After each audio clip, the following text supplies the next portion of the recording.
Now, moving on to Theme 4, Colonial Legacy and Cultural Misunderstanding.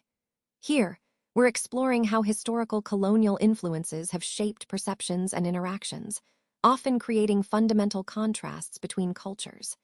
It's important to understand that these differences are rooted in deeper historical contexts, but at the same time, there are also moments of convergence where cultures have interacted and influenced each other positively. By examining these foundational contrasts, we can better grasp the roots of ongoing misunderstandings, but recognizing areas of convergence helps us see potential pathways for dialogue and cooperation. This theme ties directly into our overall discussion about cultural dynamics, reminding us that history isn't just a backdrop. It's an active force shaping present relationships. Ultimately, understanding these legacies is crucial for fostering more respectful and nuanced intercultural exchanges today. Now, let's look at how the Opium Wars and colonial exploitation impacted China. These events marked a clear display of Western dominance, both through military strength and control of trade routes. Essentially, Western powers used their superior military technology to force China into unfavorable agreements, which severely undermined China's sovereignty and independence. This wasn't just about trade, it was about asserting control over a vast nation. At the same time, Western technological superiority, like advanced ships, weaponry, and communication, became a justification for exploiting China's resources and markets. It created a sense that their dominance was inevitable and justified. However, this period also sparked deep distrust among the Chinese people toward Western powers, feelings that have persisted over the long term. Importantly, these experiences didn't just cause resentment, they also catalyzed resistance. They prompted China to rethink its identity and push for self-redefinition, seeking ways to regain strength and sovereignty. So, these events played a crucial role in shaping modern China's national consciousness and its ongoing efforts to modernize and stand strong on the world stage. Now, let's explore how the West historically viewed the East through the lens of Orientalism. Essentially, the East was often constructed as irrational and exotic, something mysterious and different from Western norms. This portrayal served as a way for Western societies to affirm their own identity and superiority. By framing the East as less rational or civilized, it justified Western actions, including colonization, under the guise of a civilizing mission. It's important to recognize that these narratives often silenced or distorted Eastern voices, making it difficult for authentic perspectives to be heard. Sadly, many of these attitudes haven't completely disappeared. They continue to influence modern narratives and perceptions of the East. Understanding this history helps us see how deeply ingrained these biases are and why challenging them is essential in creating a more equitable and accurate understanding of different cultures today. This theme ties into the broader idea that perceptions shape power dynamics and influence global interactions. Now, let's take a closer look at the important role played by cultural mediators like Paul Muse.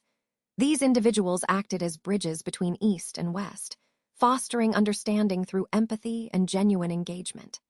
Rather than simply translating or interpreting, they sought to really grasp the cultural nuances, resisting the temptation to apply overly simplistic Western interpretations to Asian thought. What's especially notable is how they highlighted the symbolic richness inherent in Asian philosophies and traditions. This wasn't just about surface-level facts. It was about appreciating the depth and complexity of these cultures. By doing so, they also revealed the limitations of Western analytical frameworks, which often fall short when trying to fully capture these intricate systems of meaning. Finally, pioneers like Paul Muse didn't just stop at understanding. They fostered dialogue. They promoted dialogical approaches to cultural exchange, encouraging ongoing conversations rather than one-sided interpretations. This approach is crucial in our broader theme of intercultural understanding, emphasizing that genuine connection comes from mutual respect and a willingness to listen and learn. Now, moving on to slide 21, let's talk about how the legacy of colonial attitudes still shapes our modern relationships. Even today, we see what's called neocolonial dynamics at play in global politics. This basically means that, despite formal independence, some countries are still influenced, sometimes heavily, by former colonial powers through economic, political, or cultural means. At the same time, Western norms, things like individualism, democracy, or specific developmental standards, are often treated as universal truths. But in reality, these are just one set of perspectives, yet they tend to be regarded as the default or right way of doing things everywhere. This assumption can lead to misunderstandings or even dismissing other cultural values. Development aid is another area where this plays out. Often, aid is not just about helping. It can carry ideological baggage, meaning it reflects the values and priorities of the donor countries rather than truly addressing the recipient country's needs. This can perpetuate a sense of dependency or reinforce unequal power dynamics. Media and academia also play a role here.